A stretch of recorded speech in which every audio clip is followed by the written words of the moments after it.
Assalamualaikum warahmatullahi wabarakatuh.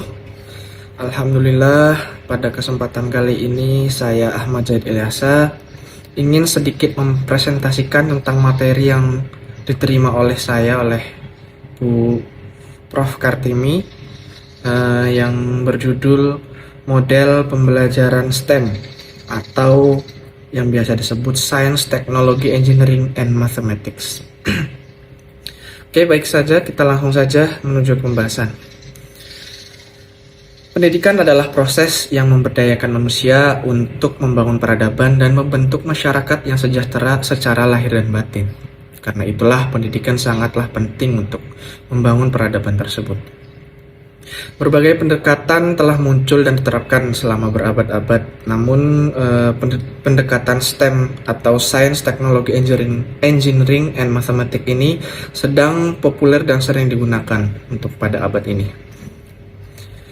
STEM sendiri sudah saya jelaskan tadi adalah singkatan dari Science, Technology, Engineering, and Mathematics.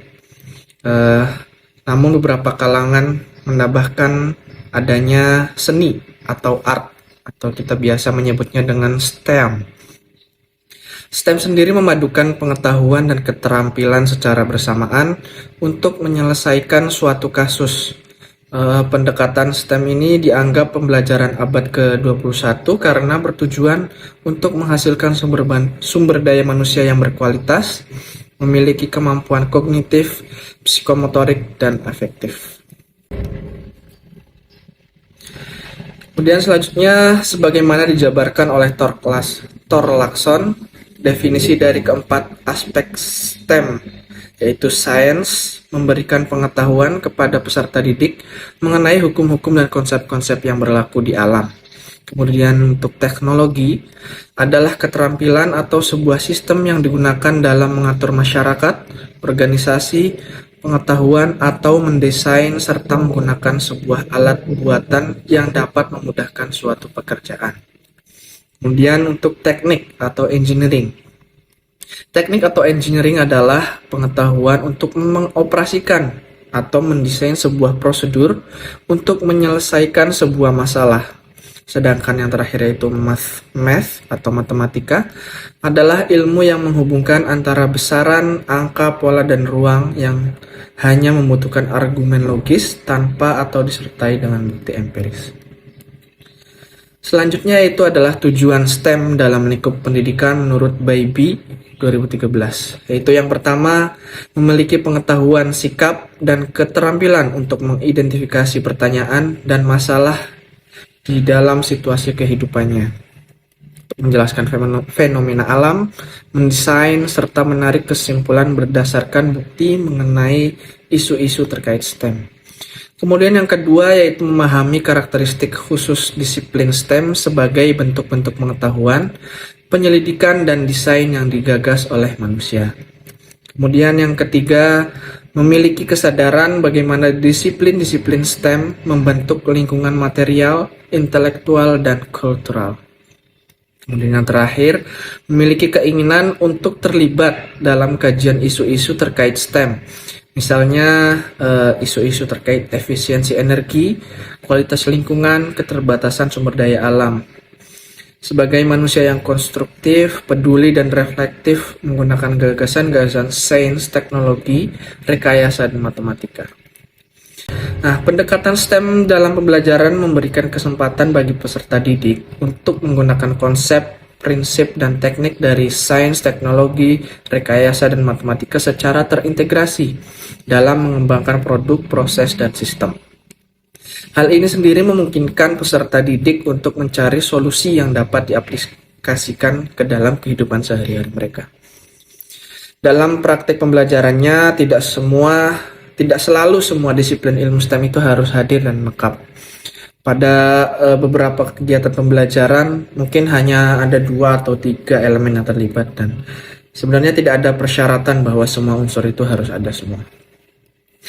Kemudian selanjutnya yaitu manfaat metode pembelajaran STEM, yaitu yang pertama meningkatkan skill.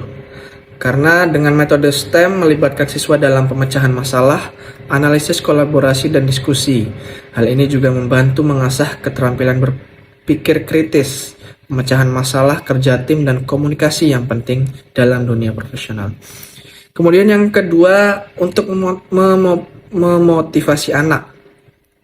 Nah, metode STEM ini memberikan pengalaman belajar yang menarik dan relevan bagi anak-anak dengan mengaitkan pembelajaran dengan konteks dunia nyata melalui kesempatan untuk mencipta, bereksplorasi, dan menemukan solusi.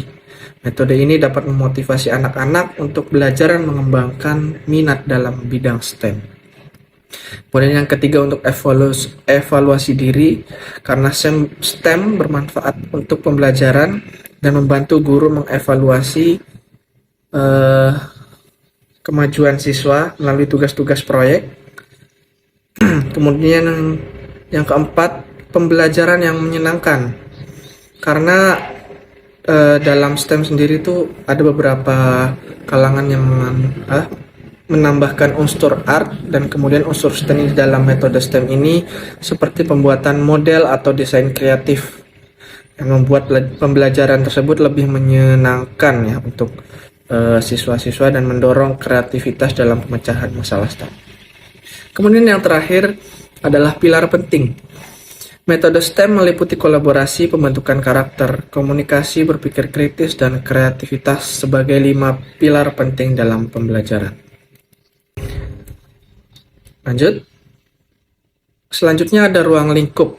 Menurut Fatoni dan kawan-kawan, ruang lingkup STEM yang pertama, science, itu kemampuan menggunakan pengetahuan ilmiah serta proses untuk memahami dunia alam dan kemampuan untuk berpartisipasi dalam mengambil keputusan untuk mempengaruhinya. Kemudian yang kedua, teknologi, pengetahuan tentang bagaimana cara untuk menggunakan teknologi baru, memahami bagaimana teknologi baru dikembangkan, dan mempunyai kemampuan untuk menganalisa bagaimana teknologi baru dapat mempengaruhi individu maupun masyarakat. Yang ketiga yaitu engineering, penerapan ilmu dan teknologi melalui proses desain dengan menggunakan tema pembelajaran berbasis proyek, dengan cara mengintegrasikan dari beberapa mata pelajaran yang berbeda. Yang terakhir, matematik, kemampuan untuk menganalisis alasan dan kemampuan mengkomunikasikan ide secara efektif, serta dari cara bersikap, merumuskan, memecahkan, dan menafsirkan solusi untuk masalah matematika dalam penerapannya. Kemudian menurut Thorlaksson, sains adalah ilmu yang mempelajari mengenai alam, termasuk hukum alam yang terkait dengan fisika, kimia, biologi, serta perlakuan atau penerapan fakta, prinsip, konsep, dan ketentuan lain yang terkait dengan disiplin ilmu ini. Yang kedua, teknologi, terdiri dari keseluruhan sistem, orang, organisasi, pengetahuan, proses, dan perangkat yang menciptakan, juga yang mengoperasikan teknologi yang dapat memudahkan pekerjaan. Kemudian engineering, pengetahuan untuk mengoperasikan atau mendesain sebuah produk untuk menyelesaikan atau memecahkan masalah. Yang keempat, mathematics, ilmu yang menghubungkan antara besaran, bilangan, dan ruang tanpa disertai bukti empiris, yang hanya membutuhkan argumen yang logis. Kemudian selanjutnya model-model implementasi STEM. Yang pertama ada discovery learning. Discovery learning tersendiri menekankan pada konsep atau prinsip yang sebelumnya tidak diketahui dengan fokus masalah yang direkayasa oleh guru. Nah, penerapan model pembelajaran discovery learning biasanya menitik beratkan peran guru sebagai pembimbing dan memberikan kesempatan kepada siswa untuk belajar secara aktif. Kemudian yang kedua, problem statement atau identifikasi masalah. Peserta didik biasanya diberi kesempatan untuk mengidentifikasi sebanyak mungkin agenda-agenda masalah yang relevan dengan bahan pelajaran berdasarkan hasil stimulasi. Kemudian salah satunya dipilih dan dirumuskan dalam bentuk hipotesis atau jawaban sementara. Kemudian yang ketiga, data collection atau pengumpulan data. Ketika eksplorasi berlangsung, peserta didik mengumpulkan informasi sebanyak-banyaknya yang relevan untuk membuktikan benar atau tidaknya hipotesis, Tahap ini berfungsi untuk menjawab pertanyaan atau membuktikan benar atau tidaknya hipotesis yang sebelumnya sudah dibuat. Kemudian yang ketiga, data processing atau pengolahan data. Nah, pengolahan data di sini merupakan kegiatan mengolah data dan informasi yang telah diperoleh peserta didik melalui wawancara, observasi, dan lain sebagainya. Kemudian ditafsirkan semua informasi hasil bacaan, wawancara, atau observasi yang tadi dilakukan, diolah, diacak, dan diklasifikasikan, bahkan bila perlu dihitung dengan cara tertentu, serta ditafsirkan pada tingkat kepercayaan tertentu. Kemudian selanjutnya verification atau pembuktian. Nah, setelah diolah pada tahap yang pengolahan data, kemudian lanjut ke verification dan membuat tahap ini memberikan kesempatan peserta didik untuk melakukan pemeriksaan secara cermat dalam membuktikan benar atau tidaknya hipotesis yang ditetapkan tadi dengan temuan alternatif. Dihubungkan dengan hasil data processing, peserta didik diberi kesempatan untuk menemukan suatu konsep, teori, aturan, atau pemahaman melalui contoh-contoh yang ia jumpai dalam kehidupannya. Kemudian generalization atau menarik kesimpulan. Nah, pada tahap ini proses menarik sebuah kesimpulan yang dapat dijadikan prinsip umum dan berlaku untuk semua kejadian atau masalah yang sama. Dengan memperhatikan hasil verifikasi, berdasarkan hasil verifikasi maka dirumuskan prinsip-prinsip yang mendasari generalisasi tersebut. Kemudian yang terakhir, inquiry learning. Berfokus pada siswa menemukan masalah sehingga harus menggerakkan seluruh pengetahuan dan keterampilan untuk mendapatkan temuan dalam masalah tersebut melalui proses penelitian. Nah, menurut Sanjaya mengatakan bahwa langkah-langkah model pembelajaran inquiry learning yaitu orientasi, merumuskan masalah, merumuskan hipotesis, mengumpulkan data, menguji hipotesis, dan merumuskan kesimpulan. Oke, yang terakhir adalah sebuah kesimpulan. Pada saat ini pendekatan STEM dan model pembelajaran berbasis konteks dan lingkungan sekitar dipilih untuk terus berkembang ya. Dipilih untuk meningkatkan kualitas sumber daya manusia, kemudian tuntutan pengetahuan, keterampilan, sikap, dan dunia kerja abad ke-21 ini mendorong pendidikan untuk terus berkembang dan menjadikan pembelajaran bermakna. Nah, berbagai pendekatan dan model akan terus disesuaikan dengan kebutuhan dan untuk memastikan pembelajaran sesuai dengan tujuan. Salah satu tanda bahwa pembelajaran berhasil adanya perubahan di antara pelajar. Nah, salah satu metode STEM memungkinkan siswa mengembangkan keterampilan penting, merasa termotivasi untuk belajar, melakukan evaluasi diri, menikmati pembelajaran yang menarik, dan membangun fondasi kuat dalam 5 pilar penting untuk sukses dalam dunia STEM dan kehidupan sehari-hari. Terima kasih.